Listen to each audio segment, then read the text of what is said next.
The Sociology of Money, the interplay between man, money, and mind, and how to master them, with bonus inside, Robert Cobb's. Author's contact, Book Minds. Independently published, copyright 2024, Robert Cobb's.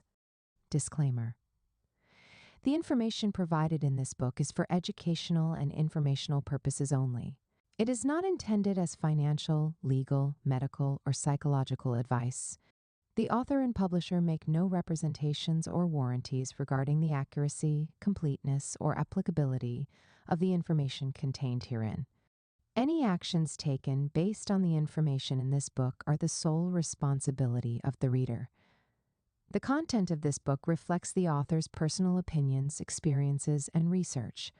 While every effort has been made to ensure the information is accurate and current, individual financial situations, psychological experiences, and societal contexts may vary. Readers are encouraged to seek professional advice tailored to their specific needs and circumstances before making any financial, legal, or health-related decisions. The author and publisher disclaim any liability for any loss or damages arising directly or indirectly from the use or misuse of the information in this book. Introduction. The triad of money, mind, and society. When I was a child, I watched my parents stretch every dollar, as if their very lives depended on it. To me, money was a source of stress, a mystery that seemed to control our lives from the shadows. As I grew older, I saw friends and family alike consumed by the pursuit of it, losing themselves in its grip. Yet I also witnessed acts of profound generosity, moments when money became a tool for connection and healing. I began to realize something crucial. Money is neither good nor evil. It is a mirror, reflecting back to us our values, fears, and aspirations. The question is not what money does to us, but what we do with money and the mindset we bring to it. This book was born out of a desire to understand the intricate dance between money, the human mind, and the society we live in. Money is not just currency, it's a story we tell ourselves. It's a social contract that shapes the way we work, dream, and interact with one another. Despite its undeniable influence, few of us pause to ask the deeper questions. How does money mold our behavior? How does it reinforce societal hierarchies or empower us to break free from them? And how can we master our relationship with money instead of letting it master us? The origins of money reveal much about its symbolic power. Long before we carried wallets or opened bank accounts, ancient societies relied on barter systems, exchanging goods and services directly. Over time, currency, from coins to paper money and more recently, digital assets, emerged as a way to standardize value and simplify trade. Yet, as money evolved, so too did its meaning. It became more than a medium of exchange. It became a measure of success, a source of identity, and for many, a tool of oppression. Today, money pervades nearly every aspect of our lives. It influences the career paths we choose, the relationships we build, and even the way we perceive ourselves. It has the power to unite and divide, to create and destroy. It shapes entire societies, dictating who holds power and who remains on the margins.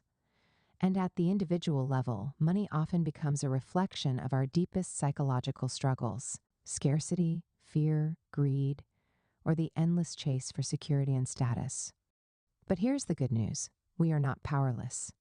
We can change our relationship with money. By understanding its psychological, sociological, and practical dimensions, we can reclaim control.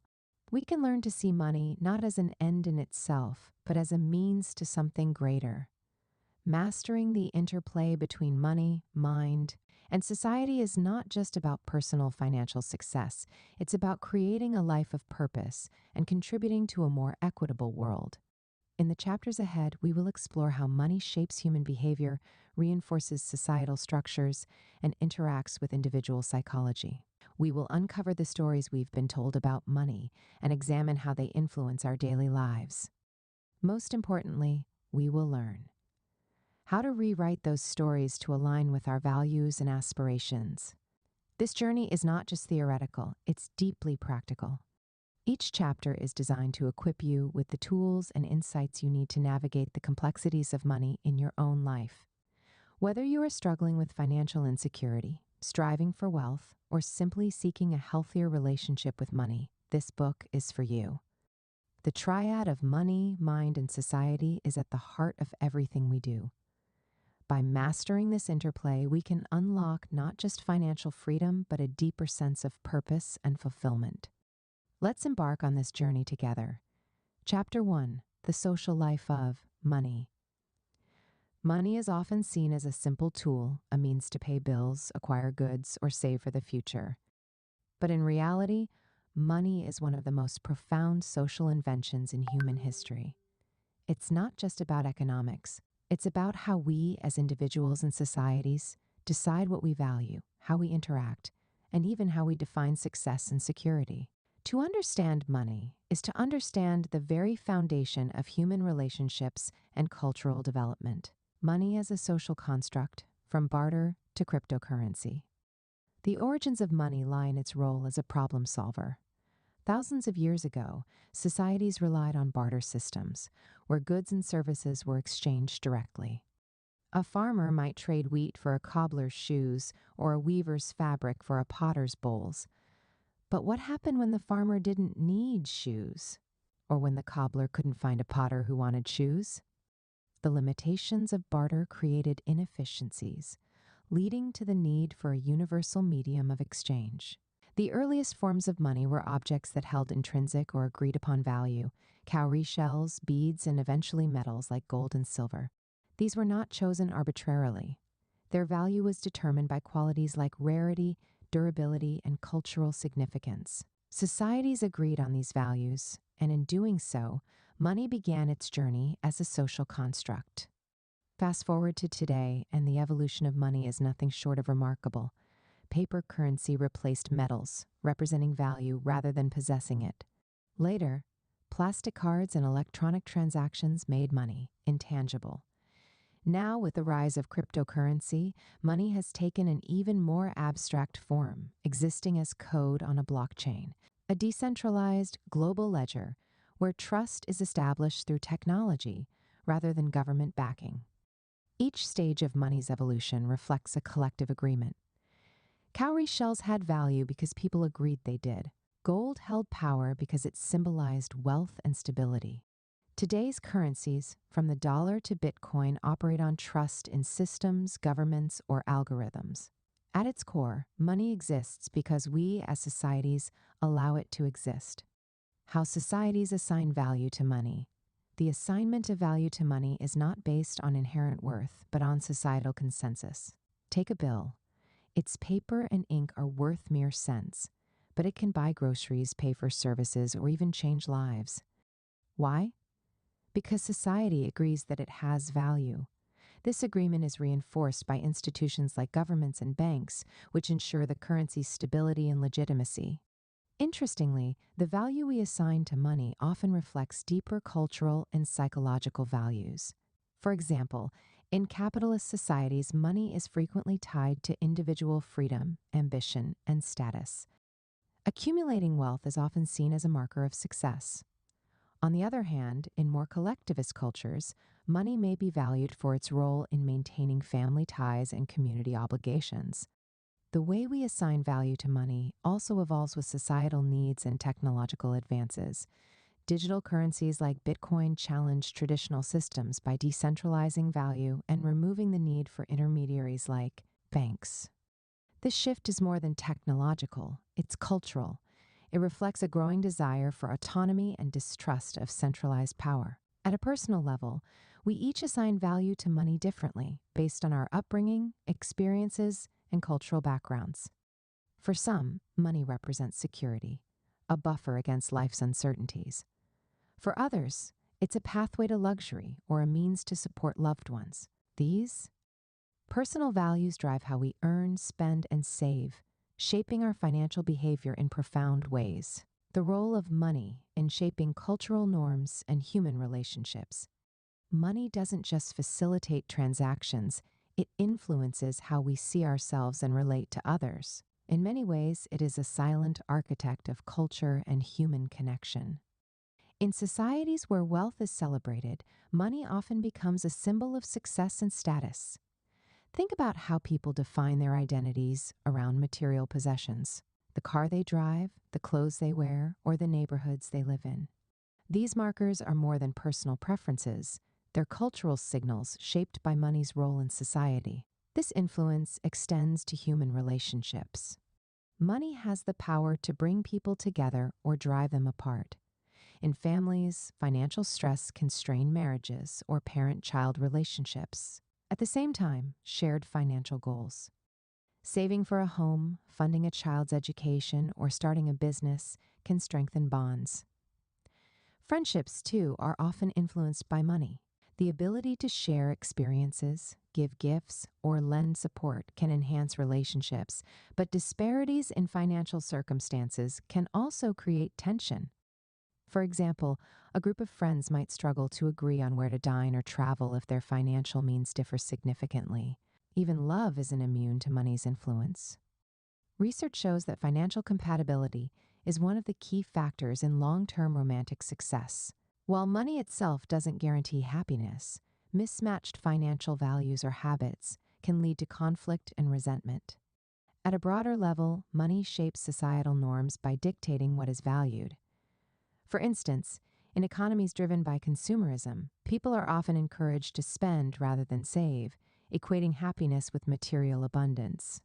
Advertisements perpetuate the idea that success is measured by what we own, creating a culture where people strive to keep up with the Joneses.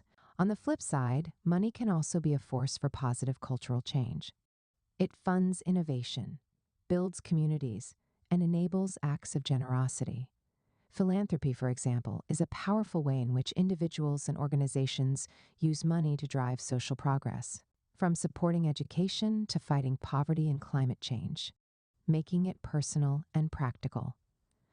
Understanding the social life of money isn't just an academic exercise, it's a practical one. When you recognize that money is a construct shaped by societal agreements, you begin to see how much control you have over your own financial reality.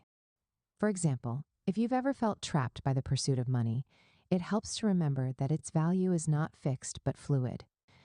This realization can shift your focus from accumulation to purpose. Instead of chasing wealth for its own sake, you might ask, how can I use money to align with my values and improve my life or the lives of others? Similarly, understanding how money shapes relationships can help you navigate financial conflicts more effectively. If money has caused tension in your family or friendships, consider the underlying dynamics. Is the conflict truly about money, or is it about deeper issues like trust, control, or differing priorities? Approaching these conversations with empathy and openness can transform financial disagreements into opportunities for connection. On a societal level, recognizing money's role as a cultural force can inspire you to challenge harmful norms.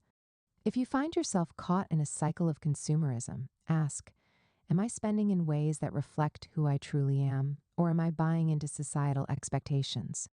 Practicing mindful consumption can help you reclaim agency over your financial decisions and contribute to a culture that values experiences and relationships over possessions. Money, at its core, is a shared agreement, a story we tell ourselves about value and exchange. It has evolved from a practical solution to a deeply ingrained social institution, shaping not only how we trade goods, but also how we perceive ourselves and relate to others. By understanding its social life, we can move beyond the surface-level pursuit of wealth to a deeper mastery of how money influences our lives, our culture, and our connections. In doing so, we take the first step toward a healthier, more intentional relationship with money, one that serves us rather than controls us, and that is where true financial freedom begins. Chapter 2: The Psychology of Wealth and Poverty. Money is more than a tool for survival. It's a mirror reflecting how we think, feel, and make decisions. Its presence, or absence, touches every aspect of our lives, shaping how we see ourselves, how we interact with others, and even how we approach our future. Yet we often fail to recognize the profound psychological impact money has on us. To truly master money, we must understand its influence on our behavior, our mental health, and the invisible biases that drive our financial decisions. How money influences behavior, decision-making, and identity.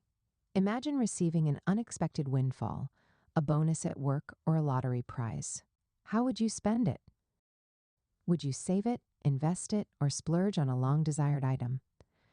This momentary scenario illustrates how money influences behavior. People often approach financial decisions emotionally, not rationally, because money is deeply tied to personal desires, fears, and values. Behavioral shifts related to money can be seen in subtle and profound ways. Research shows that people with financial abundance often feel more confident and assertive in their decisions.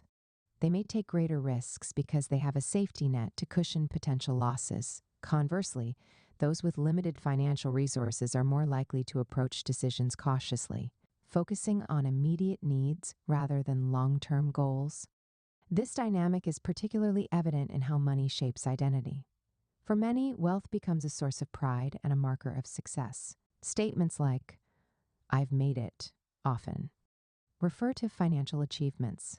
Money can boost self-esteem, but it can also create pressure to maintain a certain lifestyle or image. On the other hand, the absence of money can lead to feelings of inadequacy or failure, as societal narratives often equate financial struggles with personal shortcomings. Practical decisions, like whether to buy a home, start a business, or invest in education, are profoundly influenced by financial circumstances. Yet, the way we approach these decisions often reveals hidden priorities and fears. For example, someone raised in poverty might hoard money out of fear of scarcity, even when financially secure. Conversely, someone from a wealthy background might overspend, trusting that resources will always be available. These patterns are not just about logic, they are reflections of our financial identities, the impact of wealth and poverty on mental health and self-perception. Money's influence extends far beyond our wallets. It seeps into our mental health and self-perception. While wealth can provide comfort and opportunities, it can also create stress. Maintaining financial success often involves high levels of pressure as people strive to preserve their status, fulfill societal expectations, or manage complex financial responsibilities. Feelings of isolation can emerge too, as wealth sometimes leads to mistrust in relationships, leaving individuals to wonder if they are valued for who they are or what they have. Poverty, on the other hand, often brings a different kind of psychological toll. Financial insecurity is a leading cause of stress, anxiety, and depression. The constant worry about meeting basic needs, housing, food, healthcare, creates a mental load that can make it difficult to focus on long-term goals or personal growth. Studies show that people living in poverty often experience a scarcity mindset, a psychological state where the immediate lack of resources consumes mental bandwidth, reducing their ability to think creatively or plan effectively. Self-perception is another area where wealth and poverty diverge. Wealth often fosters a sense of empowerment, but it can also distort one's view of reality. For instance, someone who has always had financial resources might struggle to empathize with those who don't, leading to a disconnect in understanding societal inequalities. Meanwhile, those in poverty often internalize societal stigma, believing they are less capable or deserving because of their financial struggles. This can create a vicious cycle where negative self-perception leads to missed opportunities and perpetuates financial hardship. Yet neither wealth nor poverty defines a person's inherent worth. The key lies in recognizing the psychological patterns at play and addressing them. For instance, someone experiencing the mental strain of poverty might benefit from focusing on small, achievable financial goals to build momentum and confidence. Similarly, someone grappling with the pressures of wealth might find balance by realigning their financial decisions with their personal values rather than societal expectations. Cognitive biases related to money. Money doesn't just influence how we feel, it also shapes how we think. Our financial decisions are often guided by cognitive biases, mental shortcuts that can lead to irrational behavior. Understanding these biases is essential to making better financial choices. One of the most common biases is loss aversion, the tendency to fear losses more than we value gains. Imagine being offered a chance to win $50 or risk losing $50. For most people, the potential pain of losing $50 outweighs the excitement of winning the same amount, even when the odds are equal. This bias often causes people to hold on to losing investments, reluctant to sell for fear of locking in a loss, even when logic suggests it's the best course of action. Another bias is the sunk cost fallacy, where people continue investing time, money, or energy into a losing endeavor because they've already committed resources. For example, someone might continue pouring money into a failing business simply because they've already spent so much on it, even if cutting losses would be wiser. This bias stems from the psychological desire to avoid admitting failure, but it often leads to greater financial harm. Confirmation bias is another subtle yet impactful distortion. This occurs when we seek out information that supports our existing beliefs and ignore evidence to the contrary. For example, someone who believes that real estate is always a safe investment might overlook market trends indicating otherwise, leading to poor decisions. Finally, there is status quo bias, the preference to maintain the current state of affairs, even when change would be beneficial. People often stick to outdated financial habits, like keeping money in a low-interest savings account instead of investing, simply because it feels safer than exploring new options. These biases are not flaws, they are part of how the human brain processes complex information. However, being aware of them allows us to question our financial decisions and adopt strategies to counteract their effects. For instance, if you're prone to loss aversion, you might benefit from automating investments, reducing the emotional component of decision-making. If the sunk cost fallacy affects you, seeking an external perspective, like advice from a financial advisor, can help you evaluate situations more objectively, making it personal and practical. To apply the insights from this chapter, start by reflecting on your own financial behavior. How does money influence your decisions and self-perception? Are there times when financial stress has affected your mental health or relationships? By acknowledging these patterns, you take the first step toward change. For example, if you notice that fear of loss is holding you back from pursuing new opportunities, try reframing the situation. Instead of focusing on what you might lose, consider what you could gain. If you've been caught in the sunk cost fallacy, remind yourself that past investments cannot change the future. Focus instead on the best decision for your current circumstances. Additionally, consider how wealth or poverty has shaped your mindset. If wealth has created stress or feelings of isolation, think about ways to reconnect with what truly matters to you, whether it's relationships, personal growth, or contributing to causes you care about. If poverty has left you feeling trapped or inadequate, focus on small wins, saving a little each month, learning a new skill, or finding resources that can help you build momentum. Above all, remember that money is a tool, not a measure of your worth. By understanding its psychological effects, you can use it to empower yourself rather than letting it control you. In doing so, you'll not only improve your financial well-being, but also gain greater clarity, resilience, and peace of mind. Chapter 3: Power and Inequality in the Monetary System. Money is often portrayed as a neutral tool, something that can be used for good or ill depending on who wields it. But in reality, money is far from impartial.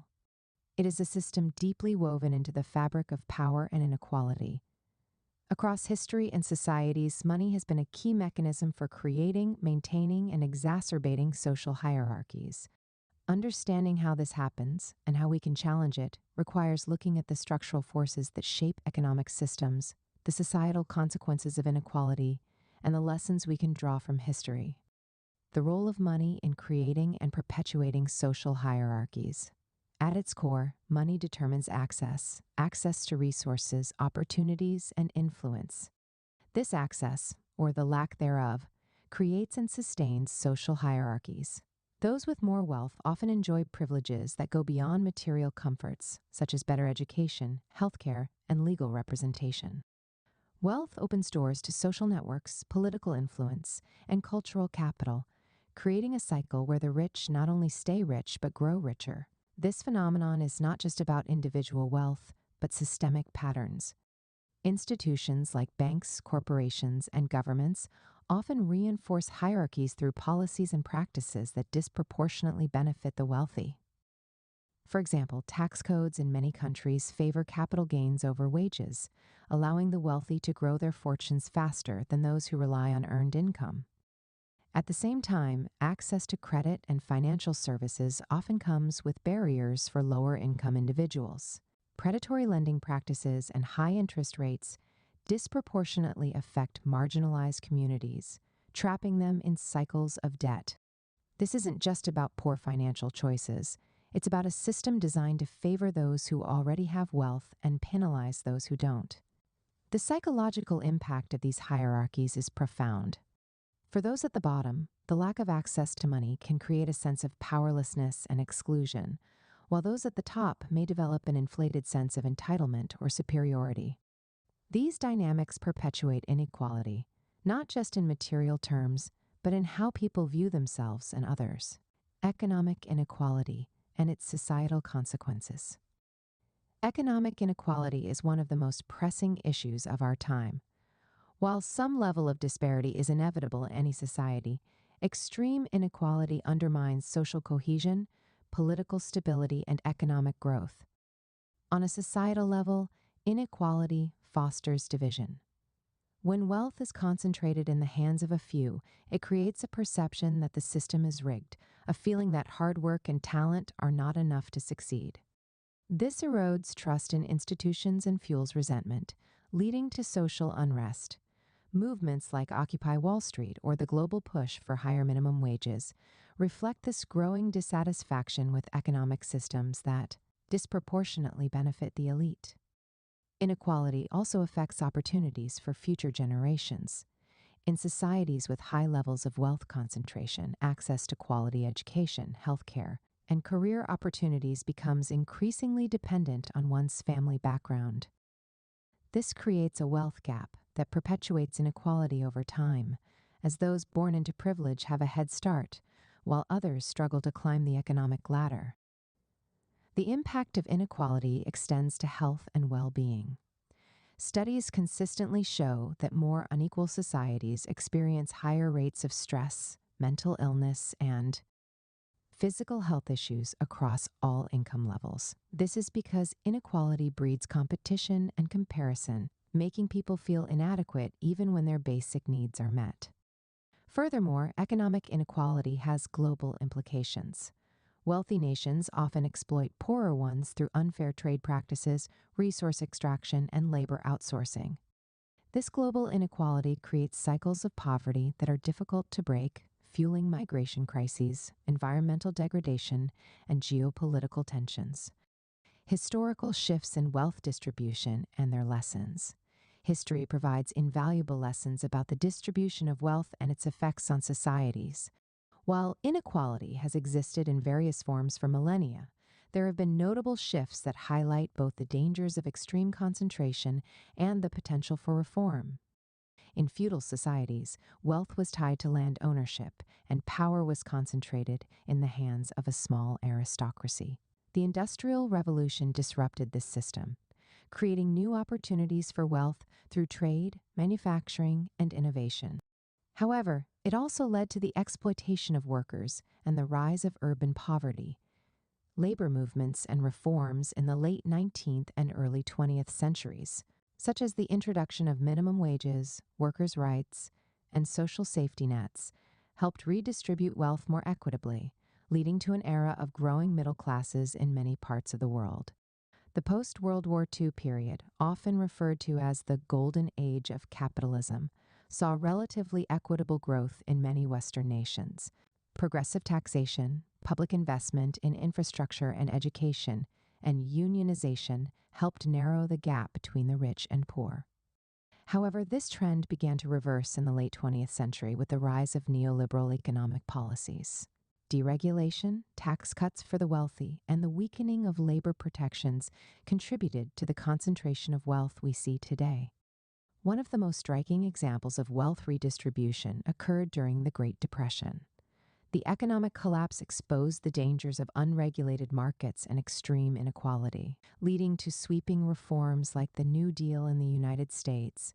These policies not only stabilized the economy but also reduced inequality by expanding public services and creating jobs. More recently, the rise of technology has created new dynamics in wealth distribution.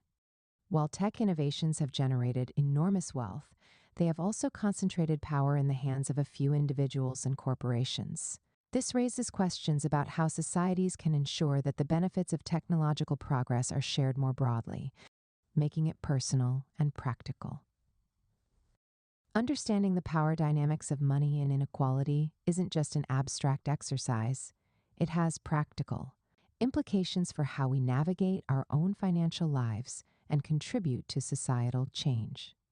On a personal level, recognizing the systemic nature of inequality can help you approach money with a sense of empowerment rather than resignation. While you may not control the broader system, you can make choices that align with your values and contribute to greater fairness. For example, supporting businesses that prioritize ethical practices, advocating for policies that address inequality, or using your resources to uplift others are all ways to challenge the status quo. At the same time, it's important to reflect on your own relationship with money and privilege. If you have access to financial resources, consider how you can use them responsibly. This doesn't mean feeling guilty about wealth, but understanding its potential to create positive change. Conversely, if you've faced financial struggles, remember that your worth is not tied to your bank account. Recognizing the systemic barriers you've faced can help.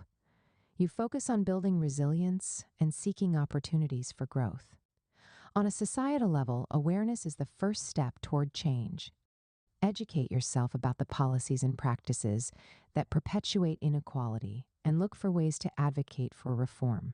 This could involve voting for candidates who prioritize economic justice, supporting grassroots movements, or engaging in conversations about wealth and privilege with your community. Finally, history teaches us that change is possible. While inequality is deeply entrenched, it is not inevitable. By understanding the forces that shape the monetary system and committing to action, we can work toward a future where money serves as a tool for collective well-being rather than a source of division. In navigating these challenges, remember that the goal is not to eliminate disparity entirely, but to create systems where everyone has a fair chance to thrive.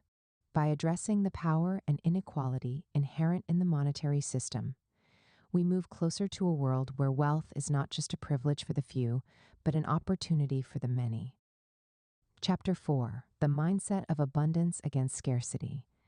Our mindset about money is often the quiet force shaping the trajectory of our lives. It's not the balance in our bank accounts, but the balance in our thinking that often determines our financial behaviors, decisions, and ultimately, our life outcomes.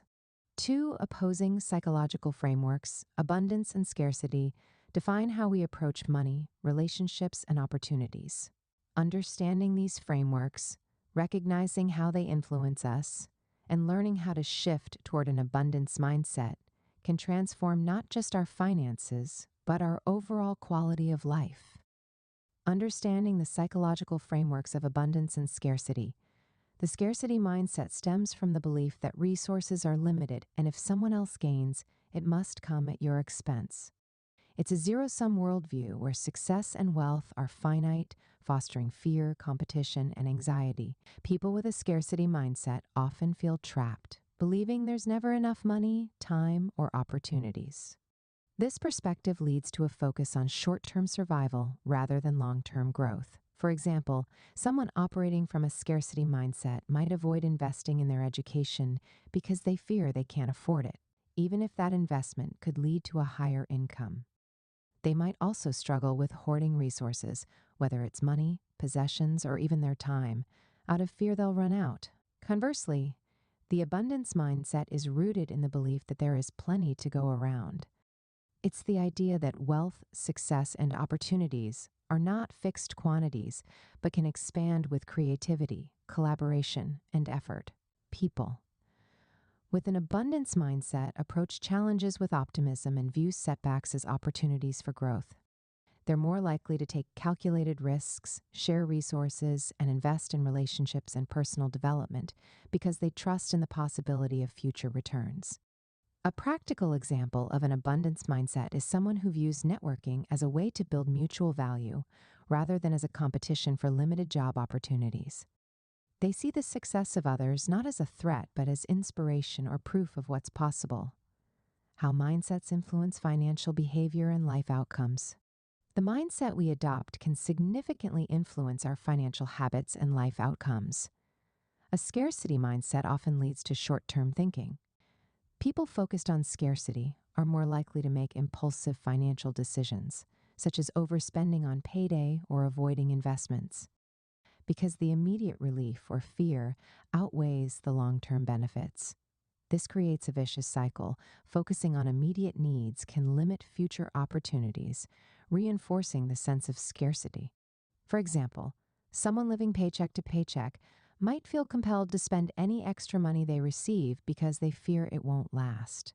While the relief is temporary, the opportunity to save or invest is lost, perpetuating financial insecurity. In contrast, an abundance mindset promotes long-term thinking and growth-oriented behaviors.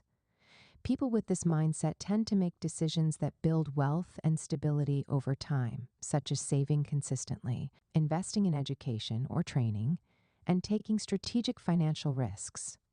They're also more likely to see challenges, like job loss or unexpected expenses, not as catastrophes but as opportunities to pivot or learn. Mindsets also shape how we approach relationships.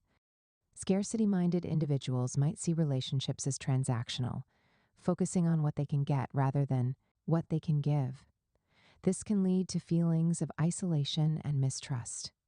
Abundance-minded individuals, however, view relationships as opportunities for mutual benefit. They invest time and effort into building trust and collaboration, which often leads to stronger networks and greater opportunities. On a broader level, these mindsets influence how we perceive the world and our place in it. A scarcity mindset breeds envy, fear, and competition, whereas an abundance mindset fosters gratitude, generosity, and resilience. Over time, these patterns of thinking and behavior shape not just our financial outcomes, but also our emotional well-being, relationships, and overall quality of life. Strategies for cultivating an abundance mindset. Shifting from a scarcity mindset to an abundance mindset requires intentional effort, but it's a transformation anyone can achieve. Here are practical strategies to help cultivate this shift. 1. Practice gratitude. Gratitude is the foundation of an abundance mindset. By focusing on what you already have, you train your brain to see possibilities rather than limitations. Begin each day by listing 3 things you're grateful for, whether it's your health, supportive relationships, or small victories in your life. Over time, this practice rewires your thought patterns, helping you focus on abundance rather than lack. For example, instead of dwelling on a tight budget, focus on the fact that you have the ability to manage your finances, pay your bills, or work toward your goals. This shift in perspective opens the door to creative problem solving. 2. Reframe limiting beliefs. A scarcity mindset often stems from deeply held beliefs like, I'll never be able to afford that, or I'm not good with money. Challenge these beliefs by reframing them into possibilities. Replace, I can't afford this with, how can I afford this? This simple shift turns a mental block into a problem-solving opportunity. If you believe you lack skills or knowledge, commit to learning. Taking a course, reading a book, or seeking mentorship are all ways to invest in yourself and create new opportunities. 3. Set clear goals. People with an abundance mindset are often guided by clear, long-term goals. Define what financial success and personal fulfillment look like for you, and break these goals into actionable steps. When you focus on what you're working toward rather than what you lack, you're more likely to see opportunities and take proactive steps. For instance, if your goal is to buy a home, start by researching affordable options, creating a savings plan, or improving your credit score. Each step reinforces the belief that achieving your goal is possible. 4. Surround yourself with abundance-minded people. The company you keep profoundly influences your mindset. Seek out relationships with people who encourage growth, share generously, and approach life with optimism.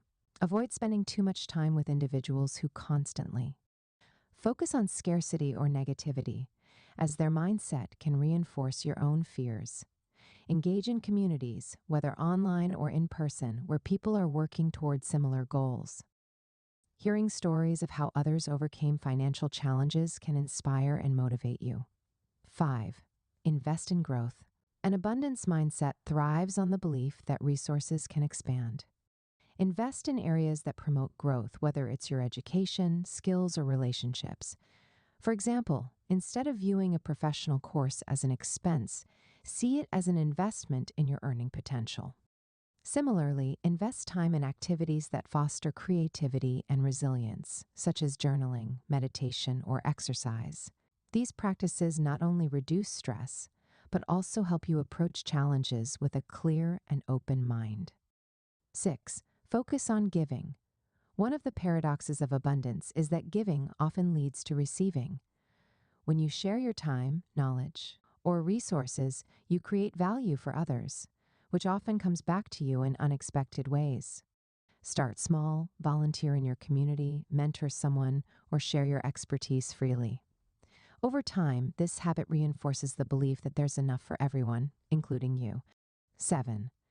Celebrate small wins. Building an abundance mindset is a journey, and every step matters. Celebrate small victories, whether it's saving an extra $50 this month, learning a new skill, or simply shifting your perspective in a challenging situation. These moments of progress remind you that growth is possible and encourage you to keep going, making it personal and practical. Shifting to an abundance mindset has transformed my own life and finances in ways I never imagined. I've experienced firsthand how focusing on lack can cloud your judgment and limit your possibilities. For years, I believed I could never save enough to start my own business. But when I began to question that belief and focus on what I could do, cutting unnecessary entrepreneurship and connecting with mentors, expenses, learning about, opportunities began to appear. This shift didn't happen overnight, and it wasn't always easy, but by practicing gratitude, setting clear goals, and investing in my growth, I learned to see money not as something to fear, but as a tool to create the life I wanted. Today, I approach challenges with curiosity rather than dread, and I've found that the more I embrace an abundance mindset, the more opportunities seem to flow my way. You too can make this shift. Start small, be patient with yourself, and trust that abundance is not about having everything. It's about believing that you already have enough to create a better future. By embracing this mindset, you'll unlock not just financial success, but a life filled with possibility, purpose, and fulfillment. Chapter: The Influence of Money on Human Relationships. Money doesn't just sit in our wallets or bank accounts. It plays an active, sometimes invisible role in the dynamics of our closest relationships. Whether it's a family deciding how to allocate resources, friends navigating differences in financial priorities, or romantic partners merging their financial lives, money often becomes both a tool and a test of connection. Learning to navigate money-related challenges with understanding and intention can strengthen these bonds and transform financial tension into opportunities for deeper trust and collaboration. Money and family dynamics. In families, money is often tied to expectations, responsibilities, and unspoken rules. For parents, money represents the ability to provide for their children's needs and aspirations. For children, financial support can symbolize love, stability, or, in some cases, control. These underlying associations can create tension if not openly addressed. Take, for example, a parent who feels stretched thin providing for their family. The financial pressure might manifest as frustration or anxiety, which can inadvertently affect their relationship with their children. On the other hand, children raised in financially insecure environments may internalize fears about money, shaping how they view financial security as adults. Families also face challenges when it comes to managing shared financial responsibilities, such as household budgets, caregiving for elderly members, or inheritance. Misaligned expectations about who should contribute or how resources should be distributed often lead to resentment or conflict. A child might feel guilty for being unable to support aging. Parents or siblings might disagree over how to divide family assets.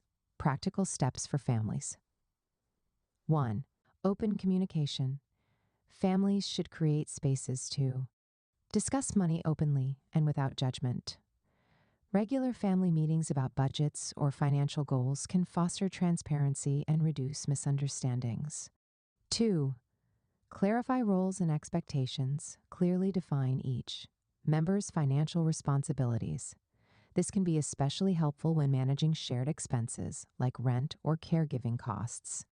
3.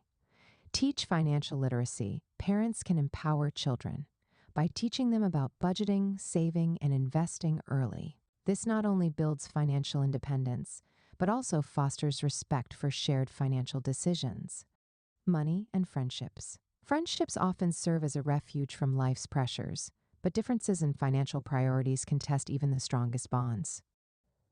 Whether it's deciding how to split a dinner bill, planning a group vacation, or navigating income disparities, money has the potential to create discomfort and awkwardness. For instance, a friend with a higher income might frequently suggest activities that are out of reach for others, unintentionally creating tension or feelings of inadequacy.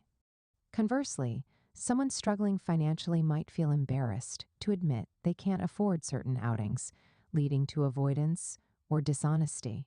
The way money is handled in friendships can reveal deeper dynamics of power, generosity, and expectations. For example, a friend who consistently lends money without setting clear boundaries may later feel taken advantage of. Alternatively, someone who avoids financial discussions altogether may miss opportunities to strengthen the bond through honesty and vulnerability. Practical steps for friendships. 1. Set boundaries if lending or borrowing money is unavoidable. Establish clear terms up front to avoid misunderstandings. For instance, decide together whether the money is a loan or a gift. Practice empathy. Be mindful of your friend's financial situations and plan activities that accommodate everyone. Instead of expensive outings, suggest affordable alternatives that prioritize connection over cost. 3. Talk about it. If financial disparities arise, address them directly but kindly. Open communication fosters understanding and prevents small tensions from escalating into larger issues. Money in romantic partnerships. Few topics reveal the depth of a romantic partnership like money. When two people commit to building a life together, their financial habits, values, and goals inevitably intertwine. These differences can either strengthen their bond or create significant friction. Consider a couple where one partner is a diligent saver, while the other tends to spend impulsively. Without communication, these differences can lead to feelings of frustration or mistrust.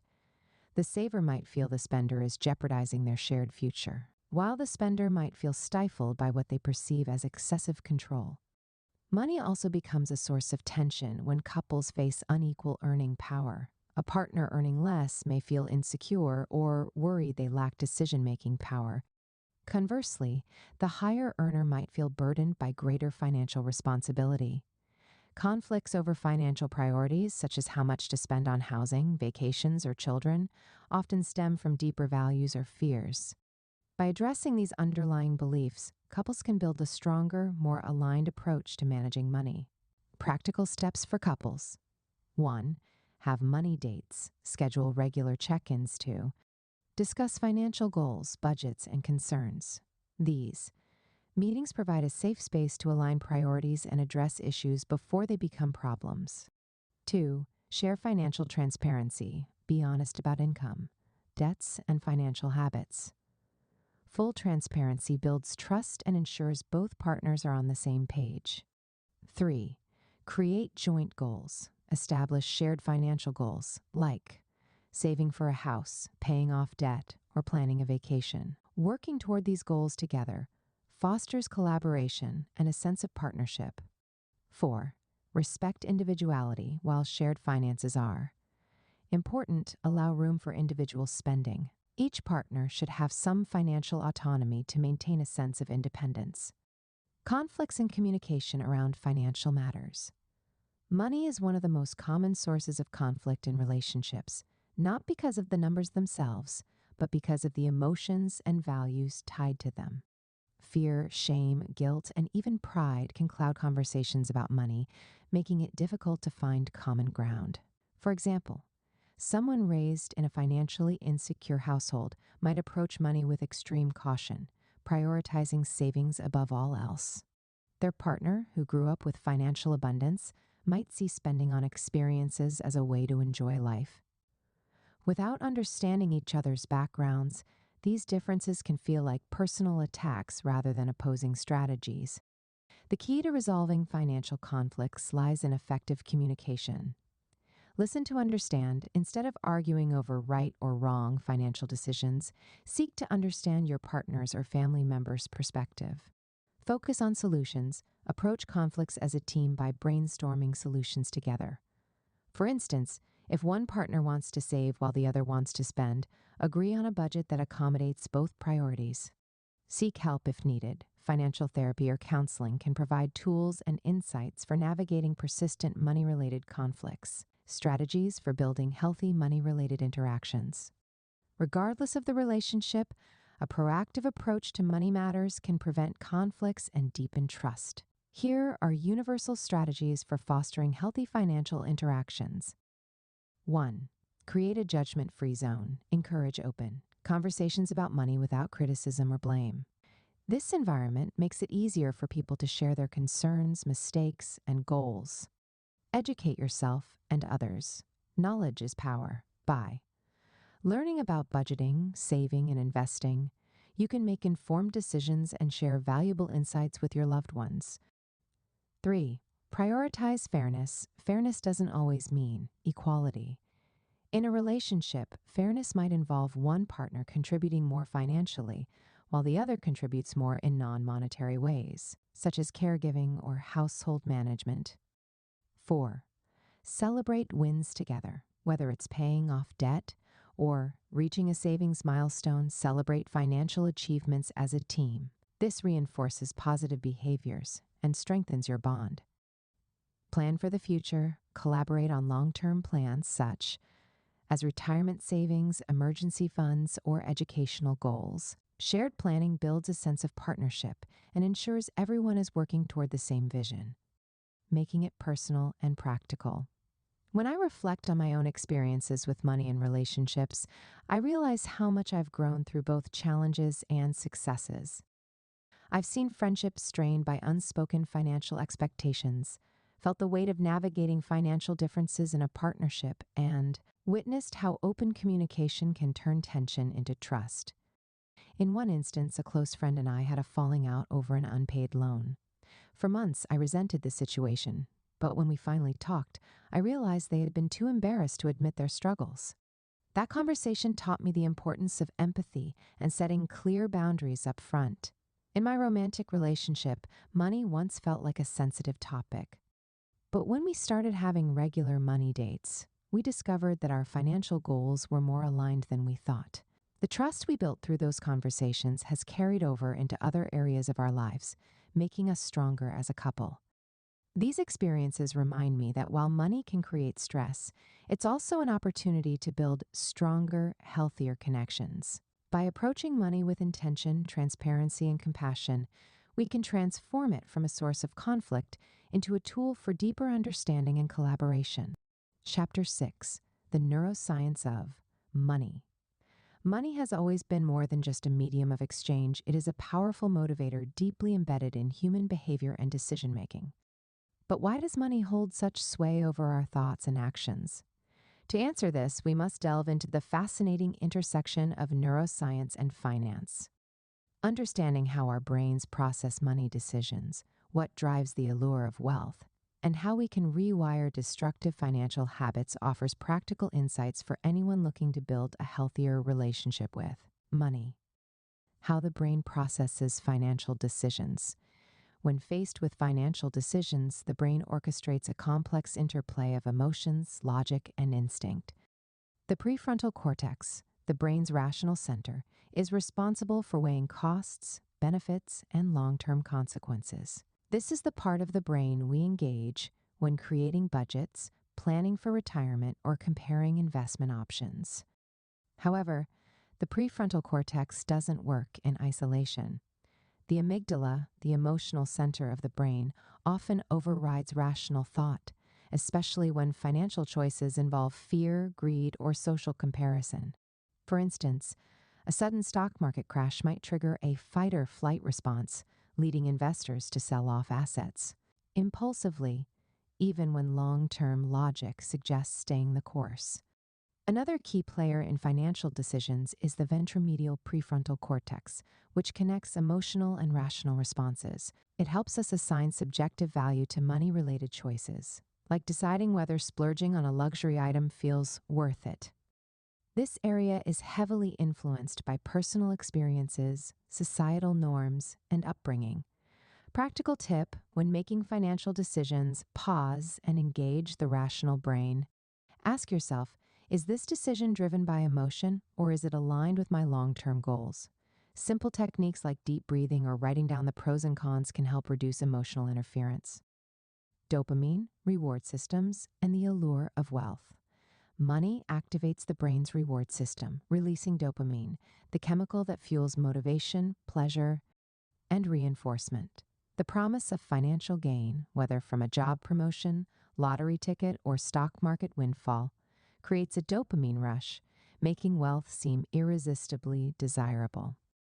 Interestingly, the brain's response to potential rewards can be more intense than the reward itself. This is why people feel excitement when buying lottery tickets, but may experience disappointment even after winning a smaller than expected amount. The anticipation of wealth becomes addictive, driving behaviors like gambling, overspending, or chasing get-rich-quick schemes. Moreover, societal cues amplify this allure. Advertisements, social media, and cultural narratives portray money as the ultimate key to happiness, status, and success. This creates a constant dopamine loop where people chase financial milestones not for the money itself, but for the emotional high they associate with it. Personal reflection: I've often found myself falling into the trap of just one more paycheck to feel secure, one more purchase to feel fulfilled.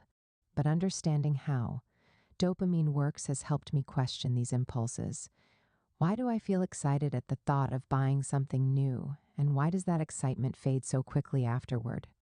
Recognizing the temporary nature of dopamine-driven highs has encouraged me to seek lasting satisfaction from relationships, experiences, and meaningful goals instead. Breaking free from destructive money habits using neuroscience. The brain's reward system, while powerful, isn't destiny. By understanding the neuroscience behind our financial behaviors, we can take actionable steps to break free from habits that harm our well-being. 1. Rewiring impulsive spending habits. Impulse buying is a classic example of the brain's reward system at work. You see a sale, feel the dopamine surge, and make a purchase without considering its necessity. Over time, this can lead to financial strain and regret. Neuroscience-based strategies to combat this include delay gratification, train your brain to wait before. Making a purchase. Set a 24-hour rule for non-essential items. This allows the initial dopamine surge to subside, giving your rational brain time to assess the decision. Redirect the reward system, replace the excitement of. Shopping with non-monetary rewards, like celebrating achievements with a walk in nature, a call with a loved one, or a creative hobby. Overcoming financial anxiety. Financial anxiety often stems from the amygdala's heightened sensitivity to perceived threats, such as debt, job insecurity, or economic downturns. This chronic stress can lead to avoidance behaviors, like ignoring bills or delaying investment decisions. Practical solutions include: calm the amygdala and help you approach financial challenges with clarity. Reframe the threat. Instead of seeing financial issues as, insurmountable. View them as manageable problems. Break large goals into smaller, actionable steps to build confidence and reduce overwhelm. 3. Tackling loss aversion. Loss aversion, a cognitive bias where the pain of losing money feels more significant than the pleasure of gaining the same amount, affects everything from investment decisions to day-to-day spending. It's why many people hold on to underperforming stocks or resist taking calculated financial risks. To counteract loss aversion. O. Focus on the big picture. Shift your perspective from individual losses to overall gains. For example, instead of fixating on a single bad investment, consider how your broader portfolio is performing over time. O decisions, such as setting stop-loss limits for investments or automating savings contributions. These rules reduce emotional interference and promote consistent action. 4. Building long-term financial habits. The brain's prefrontal cortex is like a muscle. It strengthens with practice. By repeatedly engaging in disciplined financial behaviors such as budgeting, saving, or investing, you can rewire your brain for long-term success. Neuroscience suggests that forming habits relies on trigger-action-reward loops. O. Trigger. Identify cues that prompt positive financial behaviors. O. Action. Perform the desired behavior consistently. Start small, such as saving 1% of your income, and increase gradually. O. Reward. Celebrate milestones to reinforce the habit. 4. Instance.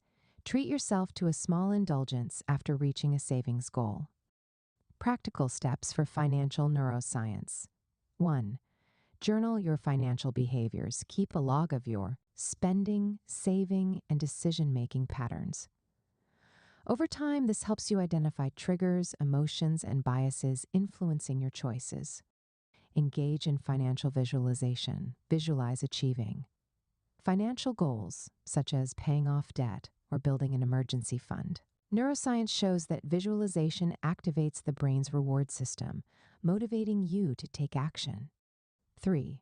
Invest in financial education the more you understand. Money, the more you empower your rational brain to make informed decisions. Attend workshops, read books, or use apps that simplify complex financial concepts, making it personal. Neuroscience has been a game changer in my understanding of money. I've seen firsthand how my brain's wiring has led me to both wise and impulsive decisions. One pivotal moment came when I realized I was chasing the dopamine high of online shopping during stressful periods. By applying strategies like mindfulness and delayed gratification, I've shifted from mindless spending to intentional saving. Another breakthrough was learning to combat financial anxiety. There was a time when opening my bank statement felt overwhelming. But reframing these moments as opportunities for growth rather than threats has given me a sense of control over my financial future. Through this journey, I've discovered that while money may be an external resource, our relationship with it is deeply internal. By mastering the neuroscience of money, we can not only achieve financial stability, but also reclaim our power over the habits and emotions that shape our lives.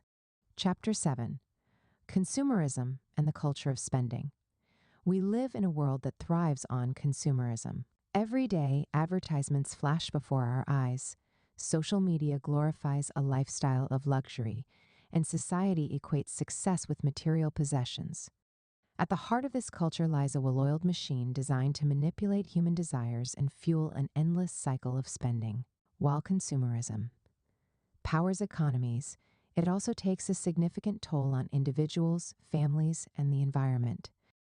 This chapter unpacks how marketing influences our decisions, the psychological and social costs of materialism, and how we can foster a culture of mindful consumption that prioritizes well-being over possessions. How marketing and media manipulate human desires for profit. Marketing is not just about selling products, it's about selling ideas, identities, and dreams. Advertisements are meticulously designed to tap into human psychology. They don't just tell us to buy a product, they make us believe that owning it will make us happier, more attractive, or more successful. One of the most powerful tools in marketing is the use of scarcity and urgency. Phrases like limited time offer or only a few left in stock exploit our fear of missing out, prompting impulsive decisions. Another tactic is social proof, where marketers showcase testimonials, celebrity endorsements, or images of others enjoying the product to trigger our innate desire to fit in.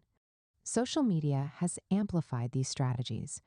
Influencers often blur the line between authentic content and paid promotion, making followers believe that buying certain products will help them emulate the influencer's lifestyle.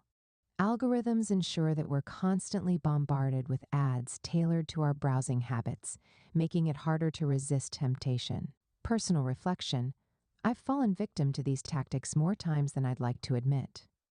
One instance stands out vividly. I bought a high-end gadget during a flash sale, convinced it was a must-have. Months later, it sat unused in a drawer, and I realized I had been swayed by clever marketing rather than genuine need. Recognizing this manipulation has made me more critical of advertising claims and more deliberate in my spending habits. The societal obsession with material wealth and its psychological costs. Society often equates material wealth with success, status, and happiness.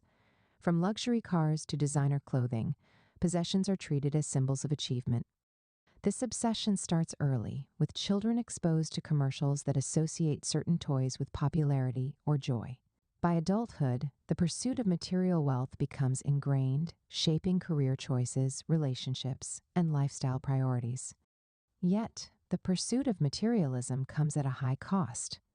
Studies show that people who prioritize material wealth often experience lower levels of life satisfaction and higher rates of anxiety and depression. This paradox arises because material goods provide only fleeting satisfaction.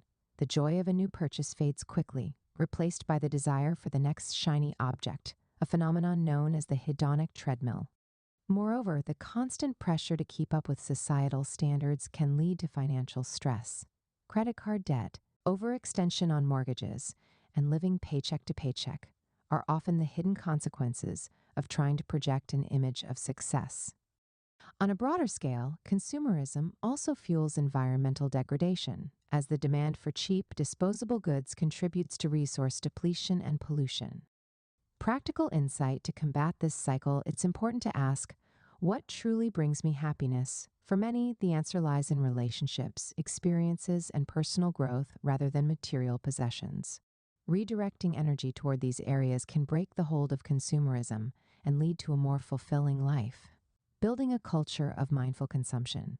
Mindful consumption isn't about rejecting material goods entirely. It's about making intentional choices that align with your values and long-term goals. By adopting a more thoughtful approach to spending, you can reclaim control over your finances and reduce the psychological burden of consumerism. 1. Recognize your triggers. Start by identifying the triggers that lead to impulsive purchases. Is it boredom, stress, social comparison? Understanding these patterns can help you address the root causes rather than masking them with shopping. Practical tip: the next time you feel the urge to buy something, pause and ask yourself, why do I want this? Will it add lasting value to my life? Often, the act of questioning is enough to break the cycle of impulsive spending. 2. Embrace the concept of enough. One of the most liberating realizations is that you already have enough. Society teaches us to constantly strive for more money, more possessions, more prestige. But true contentment comes from appreciating what you have and focusing on what truly matters. Personal practice: I started a gratitude journal to remind myself of the abundance in my life. Instead of fixating on what I lack, I celebrate the things I already own and the experiences I cherish. This shift in perspective has reduced my desire for unnecessary purchases. 3. Invest in quality over quantity. Consumerism often prioritizes quantity over quality, encouraging people to buy cheaper, disposable goods that need constant replacement. By investing in high-quality items that last longer, you can save money in the long run and reduce waste. Practical tip: apply the cost-per-use principle when making purchases. For example, a well-made coat that costs $200 but lasts 10 years is a better investment than a $50 coat that falls apart after one season. 4. Adopt the 30-day rule. One of the simplest yet most effective strategies for curbing unnecessary spending is the 30-day rule. When you're tempted to buy something non-essential, wait 30 days before making the purchase. This delay gives you time to evaluate whether you truly need or want the item. 5. Shift focus to experiences. Research consistently shows that experiences bring more lasting happiness than material goods. A family vacation, a day spent hiking, or a cooking class with friends creates memories that outlast the fleeting joy of a new gadget or outfit. Personal insight: some of my most cherished moments involve experiences, not things.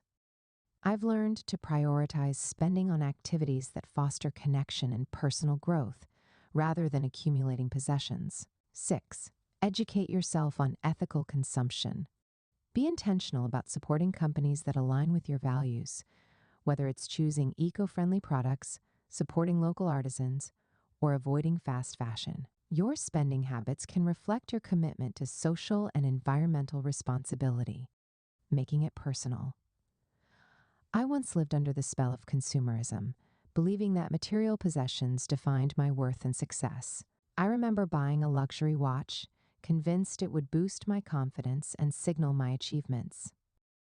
But after the initial excitement wore off, it became just another item in my collection, proof that objects cannot fill the void of purpose or meaning. What changed my mindset was a shift toward mindfulness. I began to question the narratives I had internalized about success and happiness. Why was I chasing material things? Who was I trying to impress? Slowly, I started to redefine what wealth meant to me. Not a bank account filled with zeros, but a life rich in experiences, relationships, and peace of mind. Today, I practice mindful consumption not only for my own well-being, but also as a way to contribute to a more sustainable and equitable world. It's not always easy. Old habits die hard, but the rewards are undeniable. I feel lighter, freer, and more aligned with my values. By recognizing the pervasive influence of consumerism, understanding its psychological and societal costs, and embracing mindful consumption, we can break free from the culture of spending.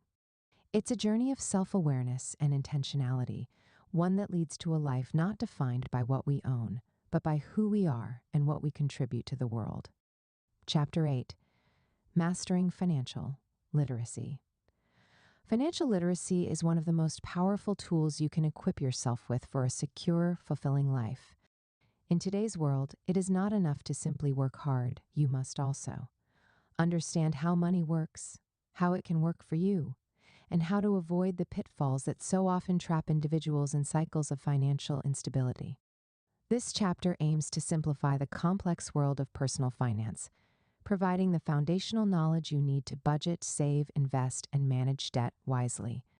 It's not about getting rich quickly. It's about mastering financial habits that will serve you and your family well throughout life. The basics of personal finance: budgeting, saving, and investing. The foundation of financial literacy rests on 3 key pillars: budgeting, saving, and investing. Let's break them down. 1. Budgeting, the blueprint for financial health. Budgeting is the first and most critical step in taking control of your finances. It's the process of creating a plan for how you will spend and save your money. Without a budget, it's easy to fall into bad habits, overspending on things that don't add lasting value while neglecting to save or invest for your future. A good budget will reflect your income, necessary expenses, and discretionary spending. The goal is to ensure that your total expenses are less than or equal to your income. Start by tracking your spending over a month to see where your money is going. From there, set realistic goals for cutting back on non-essential purchases and allocate those funds towards saving or investing. Practical insight: I began budgeting after realizing I was spending a significant portion of my paycheck on spontaneous purchases, things I didn't need and would forget about in a few weeks. By using a simple budgeting app to track my income and expenses, I found areas to cut back and started setting aside money for emergencies and future investments. Over time, this simple habit created a sense of financial freedom I hadn't previously experienced. 2. Saving, building a safety net. Saving is the next cornerstone of financial literacy. It's easy to neglect saving, especially when life feels busy, and spending on immediate desires is tempting. However, the importance of building an emergency fund cannot be overstated. This fund is your financial safety net, providing you with the security to weather unexpected expenses, such as medical bills, car repairs, or even job loss. Financial experts recommend having at least 3 to 6 months' worth of living expenses saved for emergencies. This provides the breathing room needed to avoid debt when life throws you curveballs. But saving doesn't stop at emergencies. You should also save for specific goals, like buying a home, funding education, or traveling the world. Setting clear, actionable savings goals can provide motivation and direction in your financial journey. Personal experience, I had always heard about the importance of saving, but I didn't truly understand it until a sudden health crisis forced me to dip into my savings. At that moment, I realized how essential it is to have a cushion that doesn't just come from a paycheck. Now I make it a habit to prioritize savings, even if it means cutting back on luxuries for a season. 3. Investing, making your money work for you. Investing is often seen as something reserved for the wealthy or financially savvy, but it's actually one of the most powerful ways to build wealth over time. Unlike saving, which keeps your money in a safe, low-interest account, investing allows your money to grow by earning returns through stocks, bonds, real estate, and other investment vehicles. The earlier you start investing, the more time your money has to grow. Compound interest, earning interest on both your principal and the interest already earned, is a key factor that helps investments grow exponentially over time. Start by educating yourself on different investment options, such as mutual funds, index funds, and real estate. It's crucial to understand that investing involves risk. The value of investments can go up and down, so it's important to diversify your investments across different sectors to spread that risk.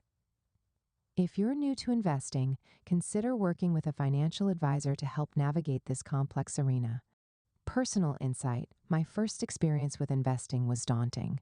I feared the market's volatility and worried about losing my money, but I began small, putting aside a small portion of my income each month into a low-risk index fund. Over time, I saw how even modest, consistent investments could build wealth, and my fear of investing started to dissipate. Today, investing is an integral part of my financial strategy. Understanding debt, credit, and wealth-building strategies. Debt, while often unavoidable, can be a significant hindrance to financial freedom if not managed properly. Understanding how debt works, how to use credit wisely, and how to implement wealth-building strategies is critical for long-term financial health. 1. Debt, a double-edged sword. Debt is often a necessary tool, such as taking out a mortgage to buy a home or a loan for education, but when it becomes excessive or poorly managed, it can spiral out of control. Interest rates on credit cards, personal loans, and car loans can quickly compound, making it harder to pay off your balances. The key to managing debt is prioritization. Focus on paying off high-interest debts first, such as credit card balances, while making minimum payments on other loans. Once high-interest debts are cleared, you can focus on lower-interest debts, like student loans or mortgages. Always avoid taking on new debt unless absolutely necessary, and don't fall into the trap of using debt for non-essential purchases. Practical insight. I once carried a significant amount of credit card debt, paying just the minimum payments each month. The debt seemed insurmountable, and the interest continued to accumulate. Once I shifted my focus to paying off high-interest debts first, I saw real progress. The sense of relief I felt once I was debt-free was unparalleled, and it changed my approach to money forever. 2. Credit, building, and maintaining good credit. Credit is a vital component of your financial life. Your credit score can impact everything from loan approval to interest rates and even job opportunities. To maintain a healthy credit score, it's important to manage credit responsibly. Always pay your bills on time, avoid maxing out your credit cards, and be mindful of how much credit you use relative to your limits. A good credit score can help you access better financial products, such as lower interest mortgages, which can save you thousands of dollars over time. 3. Wealth building strategies, diversifying your income and investments. Wealth building is a long-term process that requires a combination of saving, investing, and smart financial decisions. In addition to traditional savings and investments, look for ways to diversify your income streams. This could mean starting a side business, investing in real estate, or finding creative ways to leverage your skills and talents. Another important wealth building strategy is tax efficiency, understanding how to minimize the taxes you pay on your income, investments, and assets. A financial advisor or tax professional can help you develop a tax strategy that maximizes your wealth over time. Empowering individuals through financial education. Empowerment comes when you feel in control of your finances, making informed decisions rather than relying on others for guidance. Financial literacy is about learning the language of money. The more you understand, the less power money has over you. Practical tip: take the time to read books, take courses, or listen to podcasts on personal finance. The knowledge you gain will equip you to make better decisions and avoid costly mistakes. Small changes like automating savings or setting up an investment account can have a big impact over time. Mastering financial literacy isn't about perfection, it's about progress. Each step you take toward understanding and managing your money brings you closer to financial freedom. When you invest time and effort into learning the basics of personal finance, you unlock the power to build wealth, reduce stress, and live a more fulfilling life. Chapter 9: Money and the Global Society. In an increasingly interconnected world, money plays a pivotal role in shaping not just individual lives but also entire societies on a global scale. The way money flows across borders influences everything from international trade agreements and diplomatic relations to the development of emerging markets and global economic stability. Yet, the power of money is not without its ethical dilemmas. Issues such as exploitation, corruption, and the concentration of wealth in the hands of a few are rife in today's globalized economy. As we look toward the future, alternative economic models and currencies are beginning to emerge, challenging traditional financial systems and offering new possibilities for a more equitable distribution of wealth. Money's role in globalization, international relations, and economic development. Globalization, the process by which businesses, cultures, and governments become interconnected through trade, communication, and the movement of people has fundamentally reshaped how money flows and how societies interact. At the core of globalization is the movement of capital across borders. Whether it's multinational corporations seeking cheaper labor in developing countries, wealthy nations investing in emerging markets, or governments engaging in currency exchanges. Money is the lifeblood of international relations and economic development. As money moves across borders, it facilitates the exchange of goods and services. Countries that are able to attract foreign investment, establish trade relationships, and create favorable environments for businesses can thrive economically. In contrast, countries that remain isolated or unable to tap into global markets can face stagnation or decline. The role of money in facilitating development, particularly in underdeveloped or developing nations, is immense. Investments in infrastructure, healthcare, education, and technology are often funded by foreign capital, allowing countries to build up their economies and improve the living standards of their citizens.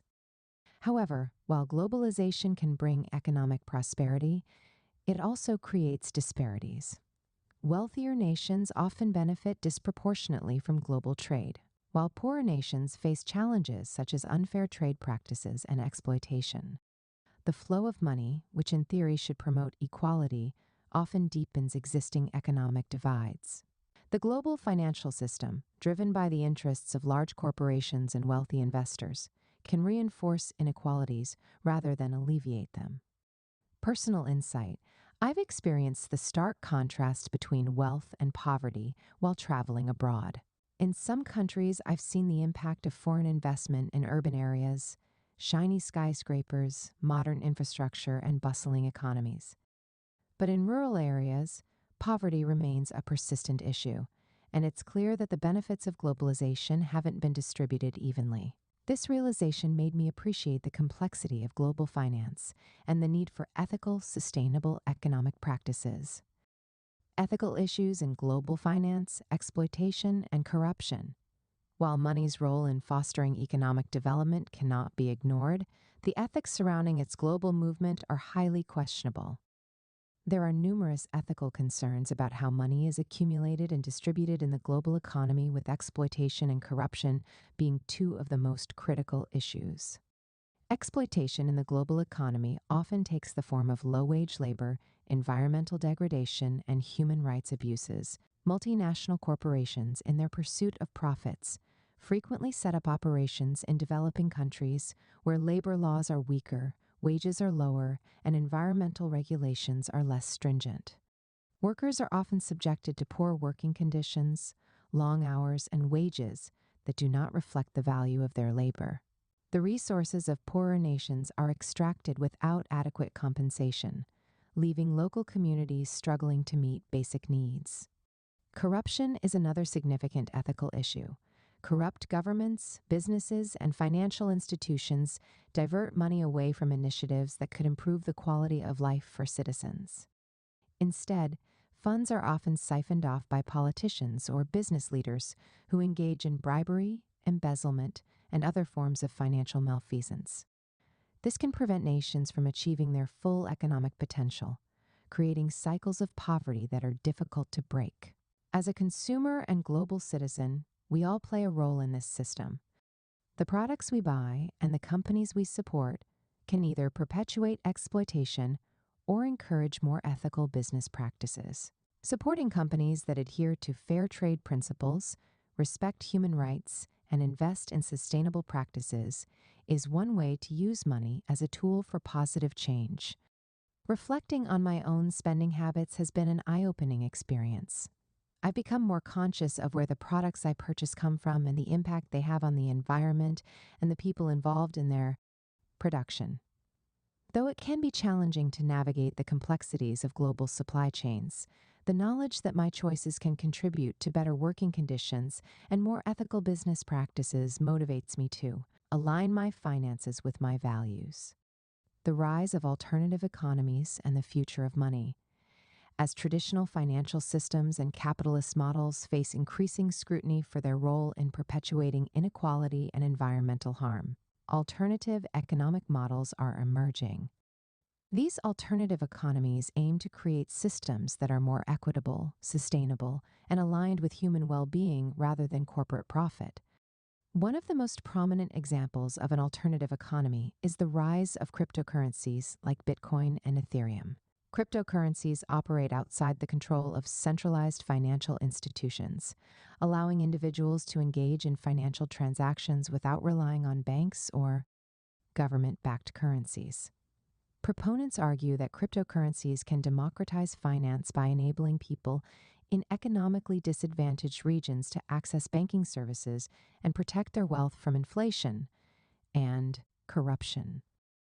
However, cryptocurrencies are not without their own ethical challenges. The volatile nature of cryptocurrencies makes them risky investments, and their decentralized nature has made them attractive to illicit activities like money laundering and illegal trade. Furthermore, the environmental impact of mining cryptocurrencies has raised concerns, with the energy consumption of cryptocurrency networks often surpassing that of entire nations. Another promising model is the circular economy, which focuses on reducing waste and reusing resources. In a circular economy, businesses design products with their entire life cycle in mind, aiming to minimize environmental impact by reusing materials and reducing consumption. The rise of local currencies, time banks, and other community-driven economic models reflect a shift towards valuing cooperation and sustainability over profit maximization. The future of money may also involve universal basic income, a policy proposal that advocates for giving every individual a fixed sum of money regularly, regardless of their employment status or wealth. UBI aims to reduce poverty, decrease inequality, and ensure that everyone has the financial means to meet their basic needs. While the concept of UBI is still in the experimental phase, it is gaining traction as a potential solution to the increasing automation of jobs and the growing wealth gap. For individuals, these emerging economic models offer a glimpse into a future where financial systems are more decentralized, equitable, and aligned with societal well being.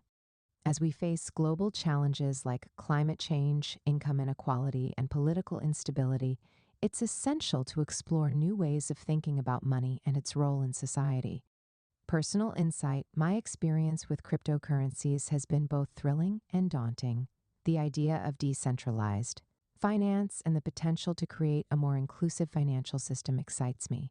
But I've also seen the volatility and challenges associated with these technologies. Whether or not cryptocurrencies become the future of money remains to be seen, but the conversations around them have certainly pushed me to think differently about how money can serve society in more meaningful ways. Conclusion. Money's role in the global society is multifaceted and deeply complex. It drives globalization, influences international relations, and facilitates economic development. However, the ethical issues surrounding money, such as exploitation, corruption, and inequality, are undeniable and demand our attention. As we look toward the future, alternative economic models, cryptocurrencies, and innovative financial systems are challenging the status quo, offering new possibilities for creating a more equitable and sustainable world. Understanding the global implications of money empowers us as individuals to make choices that align with our values, support ethical practices, and contribute to a more just world.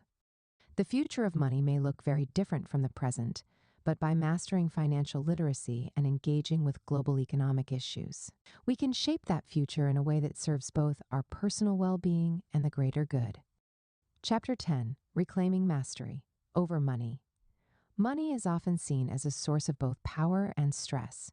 Throughout this book, we've explored its role as a social construct, how it shapes our behavior and relationships, and its influence on global economies. We've also examined how money's complexities, both sociologically and psychologically, can create barriers to financial freedom and emotional well-being. But ultimately, reclaiming mastery over money is about aligning our understanding of its broader implications with practical, personal strategies for control, freedom, and growth. In this final chapter, we bring together the insights gained from the previous sections and focus on actionable strategies for achieving financial independence and emotional freedom from the grip that money often holds over our lives.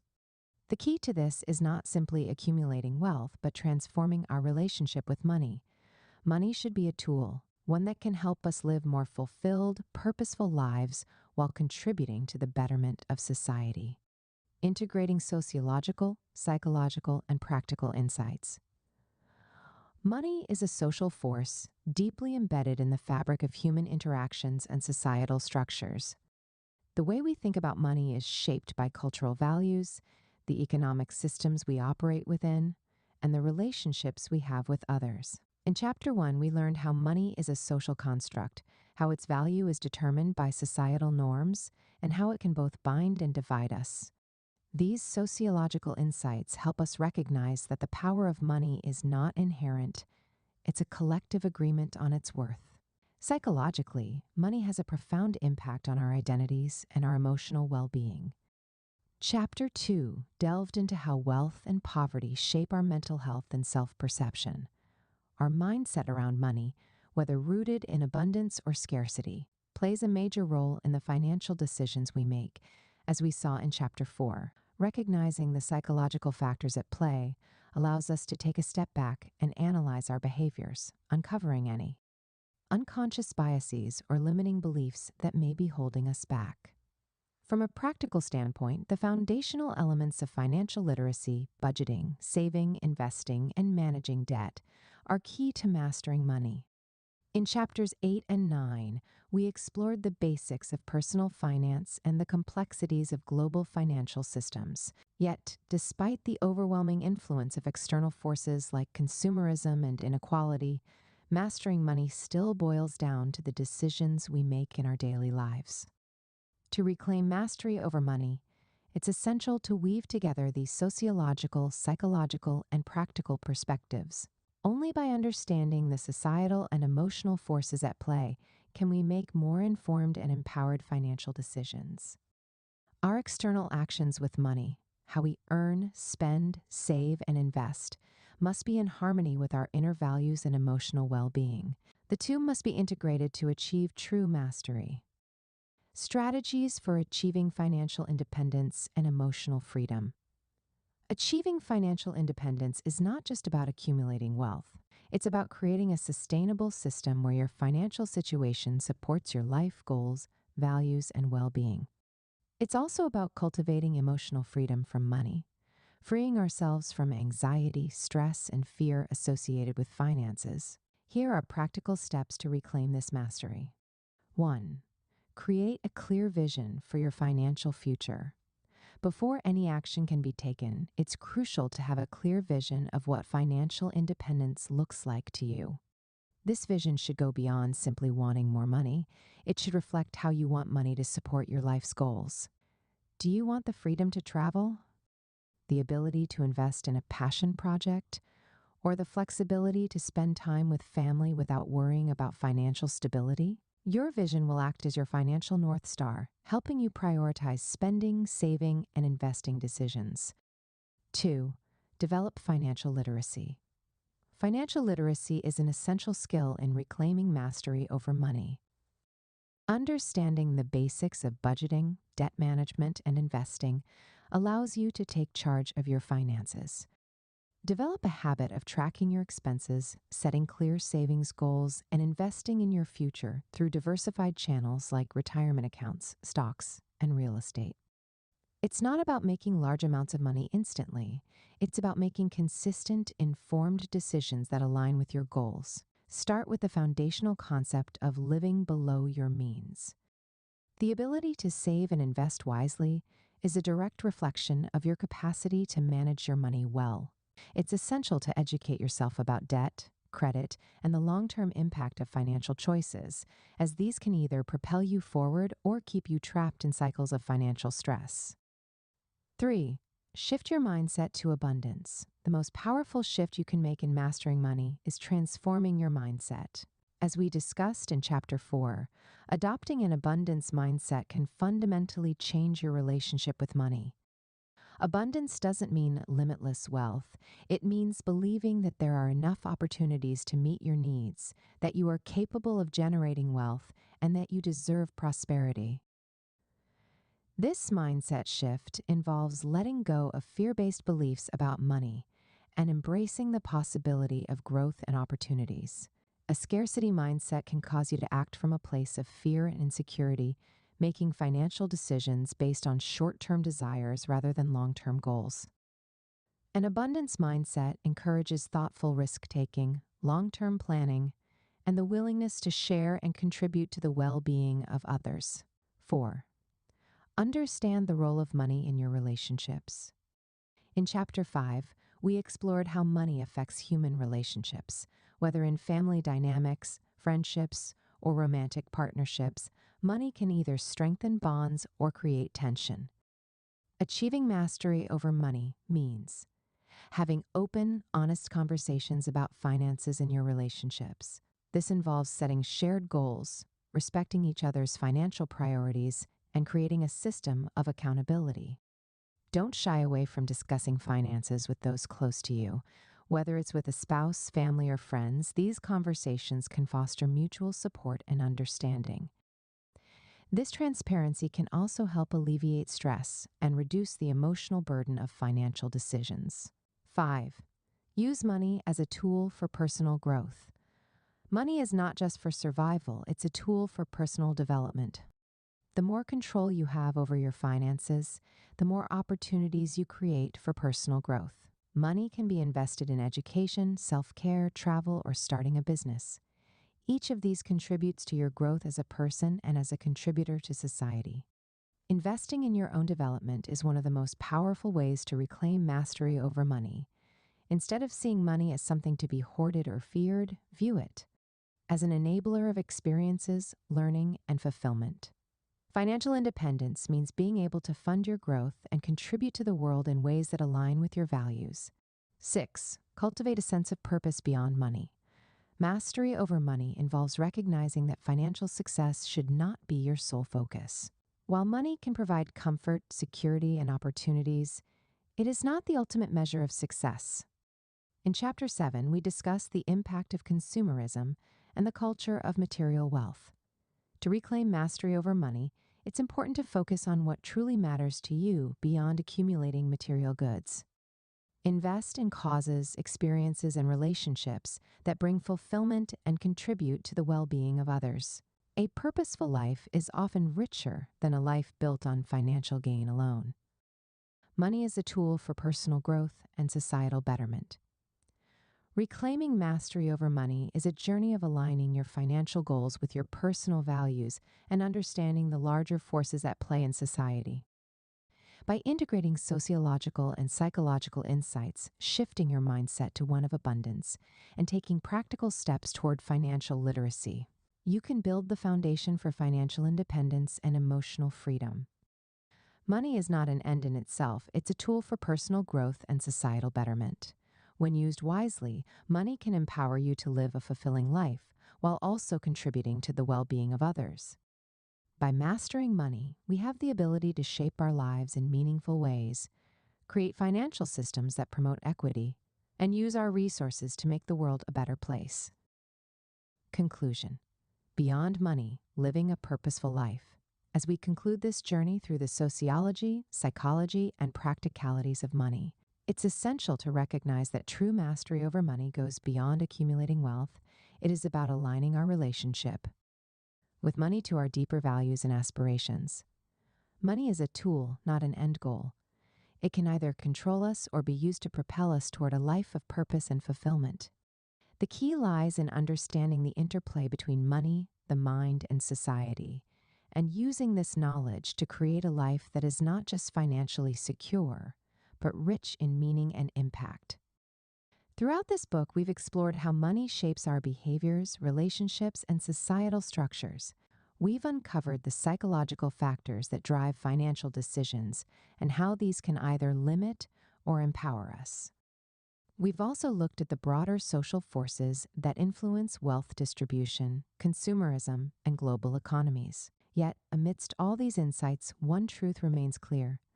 Mastering money is not just about numbers, it's about living a purposeful life. Living a purposeful life means using money in alignment with your values, whether it's contributing to the well-being of others, pursuing your passions, or creating a legacy that reflects your deepest beliefs. It's about making mindful, conscious decisions that serve not only your material needs, but your emotional and spiritual growth as well. The final call to action is simple. Master the interplay between man, money, and mind. Be intentional about how you engage with money, recognizing its power and its limitations. Let it serve as a tool that supports your deeper aspirations, fosters your growth, and empowers you to contribute to a better world. The path to true financial mastery is not just about wealth accumulation, it is about creating a life of meaning, freedom, and flourishing. About the book. Are you ready to transform your relationship with money and unlock the keys to a more purposeful life?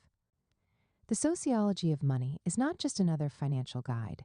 It's a deep dive into the social, psychological, and practical dimensions of money and its profound impact on our lives. This book explores the interplay between money, the mind, and society, offering a transformative approach to mastering wealth and well-being. In the Sociology of Money, you'll discover how money is more than just a currency. It's a social construct that shapes human behavior, relationships, and societal structures. With insights into the psychology of wealth and poverty, the role of money in global economies, and strategies for mastering financial literacy. This book goes beyond the basics to reveal the complex forces influencing your financial decisions. Whether you're struggling with financial stress, seeking financial independence, or simply looking to deepen your understanding of money, this book offers the tools you need to thrive.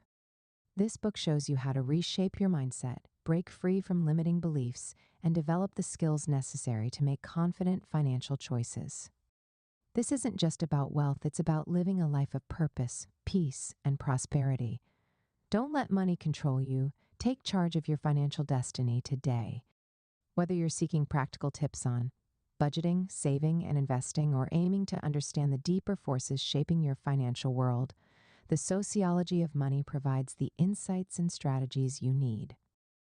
Get your copy now and begin your journey toward financial mastery and a more fulfilling, purposeful life. Bonus: the interplay between man, money, and mind is intricate and multifaceted.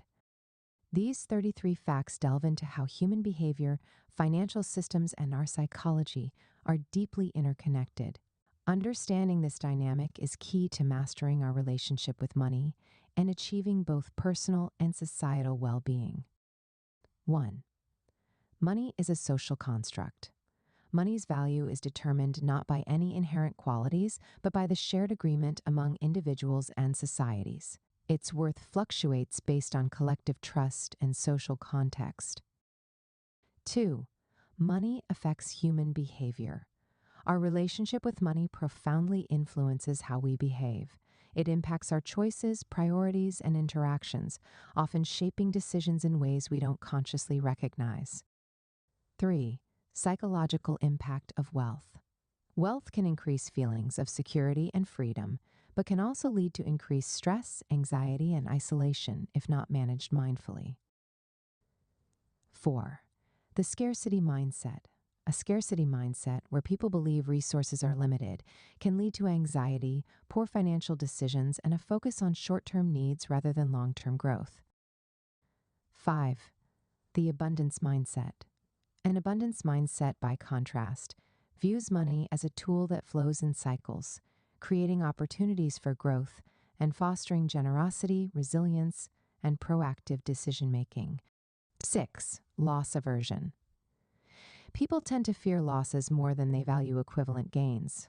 This cognitive bias, known as loss aversion, can lead to conservative financial decisions, sometimes limiting wealth-building potential.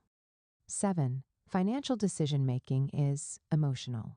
Many financial decisions are driven by emotions, such as fear, greed, or guilt, rather than logic or analysis, which often leads to suboptimal choices.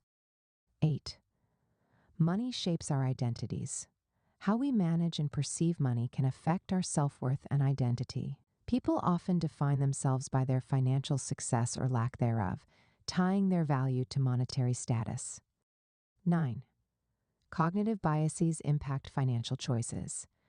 Biases such as the sunk cost fallacy influence how we handle money, sometimes leading to poor decisions. 10. Social comparison. Our financial situation often dictates how we compare ourselves to others. Social comparisons can create feelings of inadequacy, envy, or competition, influencing how we spend or save. 11. Materialism leads to unhappiness.